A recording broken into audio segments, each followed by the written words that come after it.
চাই। ৪১ নম্বর হাদিস শরীফ, লাইসা শাদীদু বিসসুরআতি ইন্নামা শাদীদুল্লাযী ইয়ামলিকু নাফসাহু ইনদাল গদাব। ৪১ নম্বর হাদিস শরীফের অর্থ, ওই ব্যক্তি বীর নয় যে লোকদেরকে ভুলণ্ঠিত করে, বরং বীর ওই ব্যক্তি যে ক্রোধের সময় নিজেকে নিয়ন্ত্রণ করিতে পারে।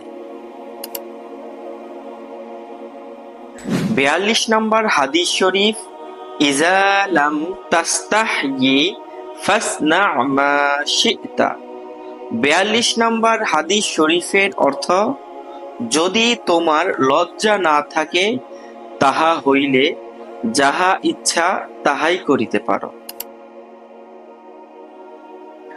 ৪৩ নম্বর হাদিস শরীফ, আহাব্বুল আমালি ইলাল্লাহি আদওয়ামুহা ওয়া ইন কল্লা। ৪৩ নম্বর হাদিস শরীফের অর্থ, আল্লাহ তাআলার নিকট ওই আমল সবচেয়ে বেশি প্রিয় যাহা সদা সর্বদা করা হয়, যদিও তা অল্প হয়। ৪৪ নম্বর হাদিস শরীফ, ইন্না মিন আহাব্বিকুম ইলাইয়া আহসানাকুম আখলাকা। ৪৪ নম্বর হাদিস শরীফের অর্থ, তোমাদের মধ্যে আমার নিকট ওই ব্যক্তি বেশি প্রিয় যে বেশি চরিত্রবান।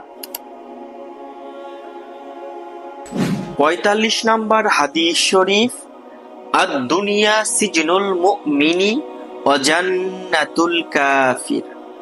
৪৫ নম্বর হাদিস শরীফের অর্থ, দুনিয়া মুসলমানদের জন্য কয়েদখানা এবং কাফেরদের জন্য বেহেশতখানা। আলহামদুলিল্লাহ।